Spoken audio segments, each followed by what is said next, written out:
আমরা যে সময়টাতে এখন ফরিদপুরে আছি, এই জায়গাটাতে ফরিদপুরের 3 থেকে 4 মাস আগের ঘটনা। এই এলাকার এই ফরিদপুরের ভিতরে 2 জায়গায় 2জন ইমাম খ্রিস্টান ধরা পড়ছে। মুসল্লি না, কি ইমাম খ্রিস্টান হয় নাই, খ্রিস্টান ইমাম হয় নাই।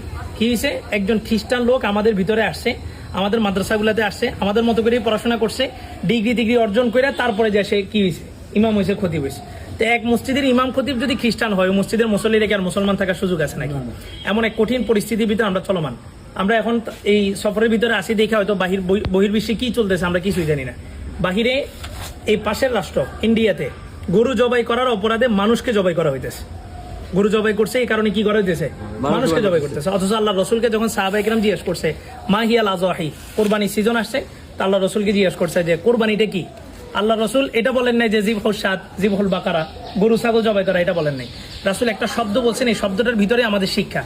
রাসূল বলছেন যে হিয়া সুন্নাতু আবিকুম ইব্রাহিম, এই কোরবানিটা হচ্ছে তোমাদের পিতার সুন্নত।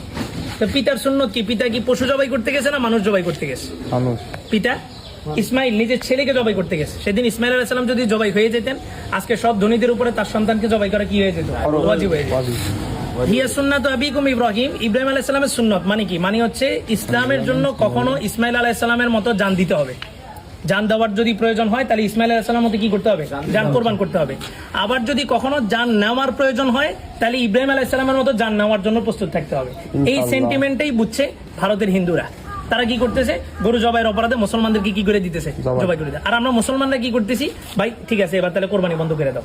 আমরা হচ্ছে বিজয় সন্তোষ একটা জাতি হয়ে আছে। আল্লাহ রসুল বলছেন এই অঞ্চলে একটা যুদ্ধ হবে, গাজওয়াতুল হিন্দের যুদ্ধ হবে। এই পুরা দেশে আমাদের সফর করা, এই পুরা দেশব্যাপী আমরা এই সফর 1 বছরের একটা জানি। আমাদের মূল উদ্দেশ্য হচ্ছে এই জাতির ভিতরে এই মেসেজটা পাঠানো যে যুদ্ধ রাসূল বলছেন চূড়ান্ত, এটা হবেই হবে। ভারত এটাকে সামনে রেখে 8টা দেশ মিলা, ভুটান, নেপাল, ভারত, বাংলাদেশ, এগুলো সব কিছু মিলে তার একটা নকশা, সে একটা সংসদ গঠন করছে এই 8টা রাষ্ট্রকে নিয়ে। কারণ সে একটা প্রস্তুতি গ্রহণ করতেছে। আমাদের বাংলাদেশের সরকার পরিবর্তন হবে কিন্তু প্রেসক্রিপশন কিন্তু ভারতেরটাই চলবে। মাঝে মাঝে দেখা যাবে সরকার ভারতের বিরুদ্ধে কি এগেইনস্টে কি করছে, দাঁড়ায় গেছে। আসলে এগুলো হচ্ছে আইওয়াস, মূলত তাদের কারিকুলাম, তাদের প্রেসক্রিপশনে আমাদের দেশ চলতেছে। এই জন্য প্রত্যেকটা জাতির ভিতরে একটা সেন্টিমেন্ট, অন্তত আমরা যদি এতটুকু বুঝি যে গজওয়াতুল হিন্দ আসবে, গজওয়াতুল হিন্দ হবে, আমাদের প্রস্তুতি নেওয়া দরকার, এটাও অনেক কিছু।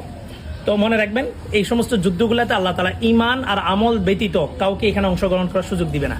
কারণ এই যুদ্ধে যারা শহীদ হবে, আবু হুরায়রা বলেন কুনতু মিন আফজালিশ শুহাদা, আল্লাহ তাআলা তাদেরকে বদর যুদ্ধের শহীদদের মর্যাদা দান করবে। তাহলে এখানে যে কেউ চাইলেই কিন্তু অংশগ্রহণ করতে পারবে না। কে অংশগ্রহণ করতে পারবে?